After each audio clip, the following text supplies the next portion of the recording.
কবিতার ছন্দে ভিডিও দেখে রান্না করুন মনের আনন্দে। নমস্কার বন্ধুরা, শাওন পাকশালাতে সবাইকে স্বাগত জানাই। আজকে আমি একটা নিরামিষ রেসিপি বানাবো, সেটা হচ্ছে বেগুন পোস্ত। তার জন্য এই সরু বেগুন নিয়েছি, বেগুনগুলোকে লম্বা লম্বা করে কেটে ধুয়ে নিয়েছি। এখানে পোস্ত নিয়েছি। পোস্তর মধ্যে 15-16টা চীনাবাদাম নিয়েছি, আর নিয়ে 4-5টা কাঁচা লঙ্কা দিয়ে একটা মিহি পেস্ট তৈরি করে নিয়েছি। আর নিয়েছি কালো জিরে আর চেরা কাঁচা লঙ্কা। এখন আমি রান্নাটা করে নেব। বেগুন পোস্ত করার জন্য কড়াইতে সর্ষের তেল দিয়ে দিয়েছি। তেলটা এটা সর্ষের তেলে করলে খেতে ভালো লাগে।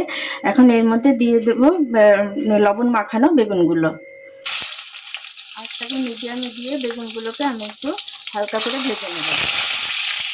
এই বেগুনগুলোর মধ্যে একটু হলুদ দিয়ে দিচ্ছি, দিয়ে আঁচটাকে মিডিয়ামে দিয়ে আমি বেগুনগুলো একটু ভেজে নেব। ঢেকে দেবো যাতে বেগুনগুলো তার সুন্দর মতো ভাজা হয়ে যায়। বেগুনগুলো এই জায়গায় ভেজে নিয়েছি, এখন আমি তুলে নেব বেগুনগুলোকে।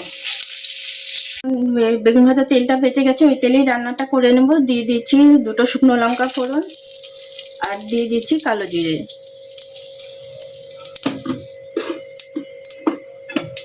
এখন কালো জিরে আর শুকনো লঙ্কা থেকে সুন্দর গন্ধ বেরোতে শুরু করেছে। এখন আমি এর মধ্যে দিয়ে দেব বেটে রাখা পোস্ত, বাদাম আর কাঁচা লঙ্কা।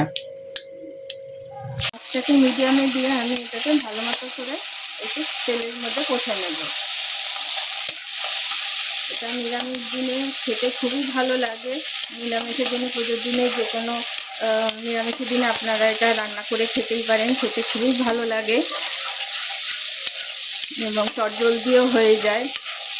পোস্ত, বাদাম, কাঁচা লঙ্কাটা ভালো মতো করে কষানো হয়ে গেছে। এখন আমি এর মধ্যে দিয়ে দেবো ভেজে রাখা বেগুনগুলো,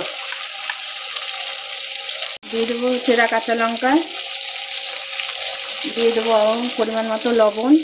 যেহেতু বেগুন ভাজার সময় লবণ দিয়েছিলাম, সেই জন্য এখন অল্প পরিমাণে লবণ দেবো। সামান্য চিনি দিয়ে দিচ্ছি, বাটি ধোয়া জলটা দিয়ে আঁচটাকে মিডিয়ামে দিয়ে এখানে লবণ আর বেগুনের সাথে হলুদের সাথে ভালো মতো করে মিশিয়ে দেব।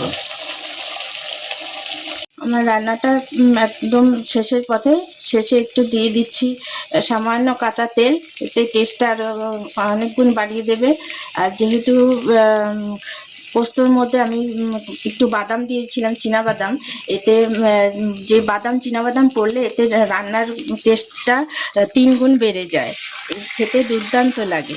আর এটা এরকম করে খাবেন। খেয়ে ভালো লাগলে আমার চ্যানেলটিকে সাবস্ক্রাইব করবেন, লাইক করবেন, শেয়ার করবেন এবং কমেন্ট করে আমার পাশে থাকবেন।